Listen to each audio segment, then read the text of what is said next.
Kung gusto mong updated ka sa lahat ng bagong videos, click na ang subscribe button at notification bell.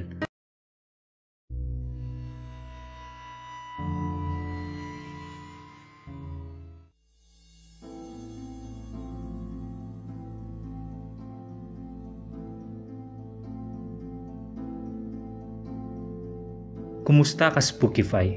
Heto na ang aking pagbabalik. Marami na sa inyo ang sumusubaybay sa mga nagdaang confessions. Hindi na bago sa iilan sa inyo na maka-encounter ako ng mga espiritu, mga lamang lupa at mga elemento. Katunayan yan, may anak pa ako sa maharlikang engkanto. Nakasalukuyan ko ring pinapangalagaan. Sa aking nagdaan na kwento ay ang pakikipagsapalaran ko sa isang digbaan ng mga alagad ng mga dilim laban sa aming mga puting tupa, kabalyero, mga arkanghel, at kasama ang mga mandirigmang ilaga. Dito sa bagong kwento ko na ilalahad, sa pamagat pa lang alam nyo na kung anong klaseng nilalang ang tinutukoy ko. Para mas lalo nyo maintindihan ang takbo ng kwentong to, simulan na natin kung paano ko nakaharap ang anak ng kilala nating lahat na nasa likod ng mga kasamaang nagaganap. Linggo nung araw na yun, nitong buwan lang din na ito. Ilang araw makalipas yung naganap na mapanganib na digmaan. Ako at si Buddy Boy, nagkwekwentuhan kami habang tinatahi niya yung lambat niya sa pangingisda. May bangka kasi sila na mula pa sa kanilang ama na minsan na lang nilang gamitin. Nung araw na yun, gusto managat ni Buddy para makakain kami ng fresh na kilawin at magsinugba daw kami sa dalampasigan ng baybayin. Yung baybayin na yun kung saan naganap ang digmaan ng mga nakaraan pa. Bayaw, marunong ka naman siguro lumangoy, di ba? Tanong ni Buddy sa akin habang tinatahi ang maliit na punit na lambat. Alam kong baka kalokohan na naman ang sasabihin niya sa akin kaya inunahan ko na. Langoy lang pala eh. Nakakalakad nga ako sa tubig eh. Langoy pa kaya? Kaso, nakakalakad ako dun sa ilalim. Hindi na marunong umangat. Kaya moment mo na para maging lifeguard ko. Natawa si Buddy sa sinabi ko. Hindi seryoso, bayaw. Tinatanong kita kung marunong ka ba talaga lumangoy. Tanong ni Buddy ulit na huminto na sa pagtatahi ng lambat at nakatitig na siya sa akin. Oo naman.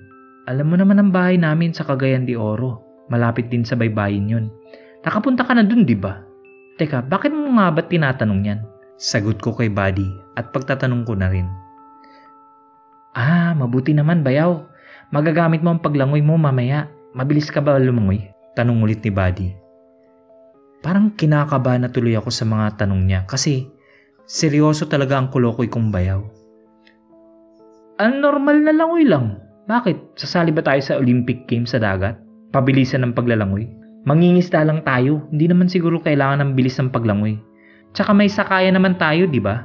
Sabi ko kay Buddy na parang nawiwirdohan na ako sa ekspresyon ng mukha niya. Malalaman mo rin mamaya, bayaw. Save your energy, bayaw, dahil aatakihin ka sa nervyos. Sabi niya na may halong tawa na. Iniisip kong biro lang ito at tinatakot lang ako ng kurimaw kong bayaw na si Buddy. Natapos niya yung pagtahi ng lambat at hinanda ang dalawang pana na parang hugis baril na shotgun. Hinagis pa niya yung isa sa akin, nakamuntik pa akong matusok sa matulis na dulo nito. Feeling action star siya kung makahagis ang mokong. Hinanda rin niya ang isang timba na sisidla ng makukuha namin at dalawang goggles na gawa sa kahoy na may salamin at makapal na goma. Oh, Buddy, pangbadyaw to, di ba? Tanong ko kay Buddy. Huwag ka na mamili, bayaw. Hindi swimming pool ang pupunta natin. Sabi niya pang pilosopo at tumahalakak pang tukmol. Nagpaalam muna kami kina partner at sa lahat ng nandoon na mauna kami at susunod na lang sila. Magdadala ako ng tuba kaya damihan niyo ang huli niyo mga brad. Sabi ni Moy na may hawak na ng galon na wala pang laman para sa lambanog. Umalis na kami ni Buddy. Pasa namin yung bangka nila. Hindi naman kasi masyadong malaki, saktong 2 o 3 tao lang ang pwedeng sumakay. Kaya hindi masyadong mabigat. Pagdating namin sa baybayin, lumusong na kami sa tubig at sinakyan ng maliit na bangka. Agad na kami nagsagwan. First time ko makasagwan at nakakangalay sa braso at kamay. Ako yung nasa unahan. Sa likod si Buddy bilang kinokontrol niya ang bangka kung liliko kami o dediretso gamit din ang sagwan niya. Kabisado niya na ang mga ganun kasi isinama na daw siya noon ng ama niya nung nabubuhay pa ito. Pagdating namin sa bukana ng dagat, ang lakas ng agos sa ilalim nito. Kaya pinatigil ako ni Buddy sa pagsasagwan dahil bawal daw kontray ng agos ng tubig. Baka mabuwal kami. Tensyonado tuloy ako. Isipin mo kulay blue na yung ilalim ng dagat. Ibig sabihin nun, sobrang malalim na ito. Kailangan namin tumawid sa kabila dahil dun daw maraming isda. Pa-bounce-bounce ang bangka namin na tumatawid sa bukana na yun. Kinakabahan ako ng konti kaya nagdasal na ako na sana wag tumabang bangka dahil pag minalas at nagkamali ka ng galaw, goodbye world. Hihinto ang edad naming napakamaaga pa. Pero nung nasa malapit na kami sa kabilang pampang at natawid na namin, may isang lalaking nakatayo dito. Napaka-misteryoso ng tingin niya sa amin. Nakaitim siya na t-shirt at naka-short na black. Sino yun, Buddy? Kilala mo? Tanong ko kay Buddy. Hindi bayaw. Ngayon ko lang nakita yan. Sagot ni Buddy. Pareho kami ni Buddy na pinapakiramdaman ng lalaking nakatayo sa pangpang at sinusundan niya kami ng tingin. Hindi siya engkanto, bayaw. Parang tao lang din eh. Sabi ni Buddy sa akin. Oo, pero iba pakiramdam ko sa kanya, Buds. Kaya niya nga magtago ng kanyang alter ego. O sadyang wala lang talaga siyang ego. Isa lang nasa isip ko. Sabi ko kay Buddy. Ano yun nasa isip mo, bayaw? Parang napalunok pa ng laway si Buddy na pagtatanong niya sa akin. Ang nasa isip ko ay kailangan na natin makakuha ng isda, lalo mo kung binibilad sa init ng araw eh. Sagot ko kay Buddy na iniwas ko na kasi ang init ng araw na dumadampi sa aking balat. Nakahanap kami ng lugar na kung saan inilatag ang lambat.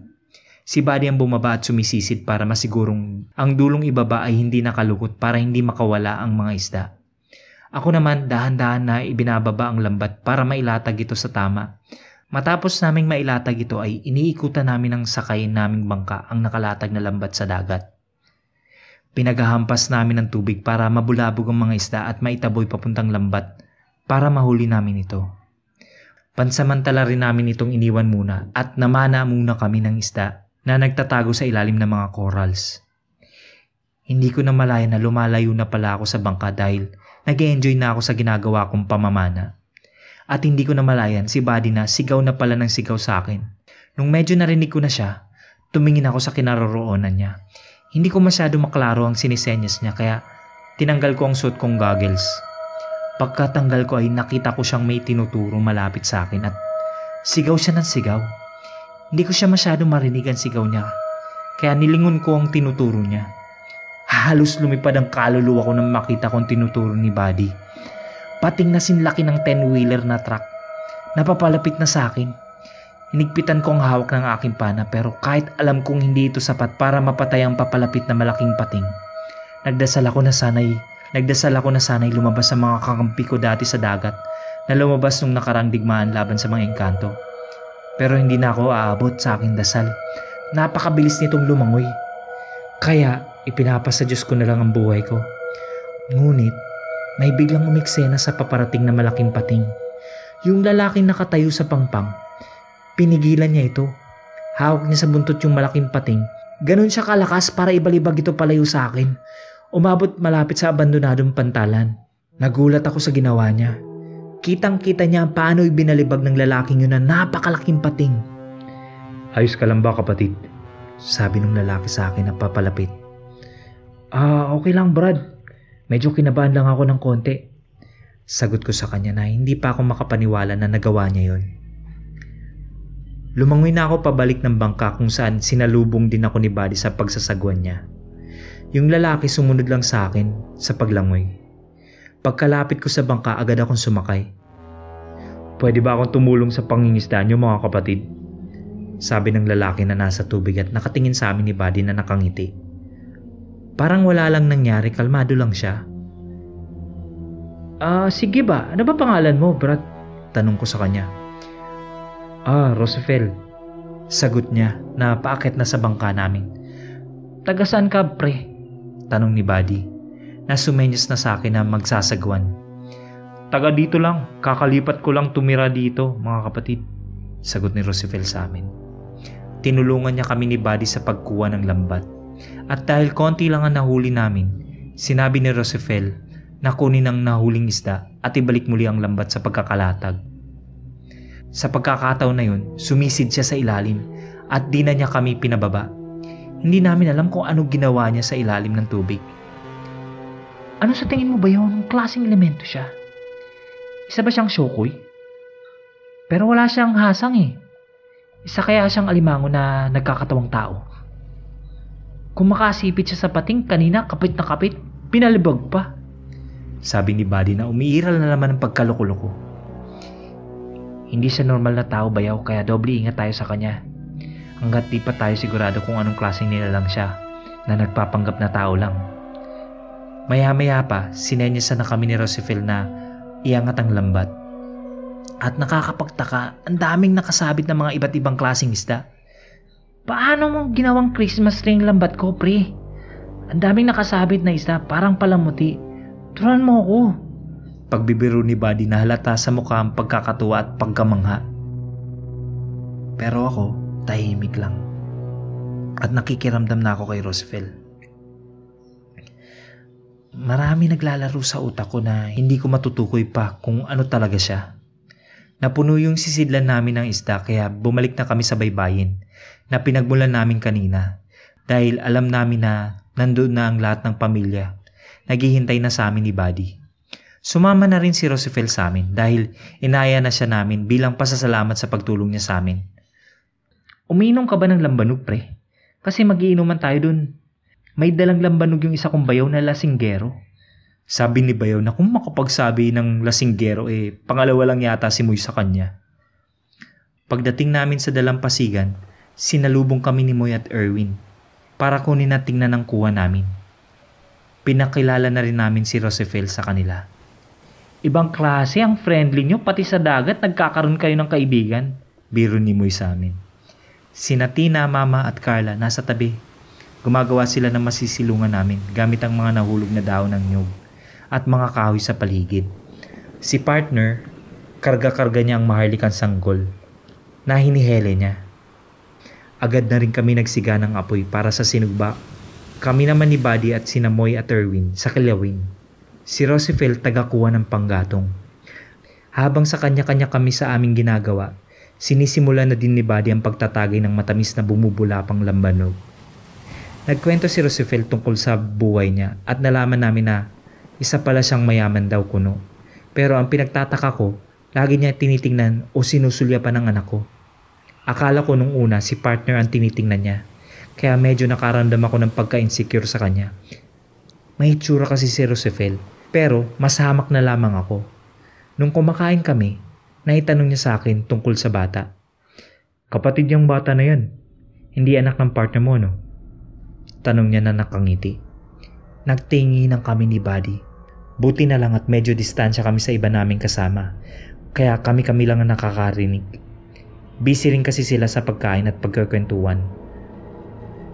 Sa tanong niyang yun ay para akong nainis sa kanya pero pinipigilan ko lang. Paano mo nalaman? Si Buddy nang nagtanong. Nakita kasi ni Buddy ang expression ko na wala na sa mood. Alam ko lang, nararamdaman ko. Dugong maharlika at dugong puting tupang nananalatay sa bata. Sabi ni Rosefel habang umingiti, habang umunguya ng pagkain. Naramdaman na ni Buddy na uminit ang ulo ko. At tinititigan ko na si Rosefel sa mga oras na yun. Kaya napalingon ang lahat sa amin. Hey, don't talk with your mouth is having food inside. Pambasag na joke ni Buddy kasi alam niya na naglalagablab ng tensyon ko at ni Rosefel. Bayaw, bakit mo naman binitawan yung plato? Nirarayo man na ba kamay mo? Patuloy na pangungulit ng mga biro ni Buddy. At pinulot niya yung plato ko at tinugasan sa tubig dagat at kinuhaan ako ulit ng pagkain. Kaya kami na lang ni Rosefel ang nagkaharap sa kinaroroonan namin. Ano ka ba talaga? Bakit mo alam ang mga tungkol sa amin? Mahina akong tanong sa kanya na tinititigan ko siya.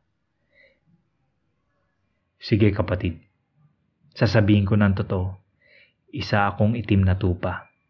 Gaya nyo, pero magkaiba lang tayo. Liwanag kayo, sa dilim ako. Relax lang ha. Hindi ako nagpakilala sa inyo para maghanap ng gulo. Tinulungan ko pa nga kayo, di ba?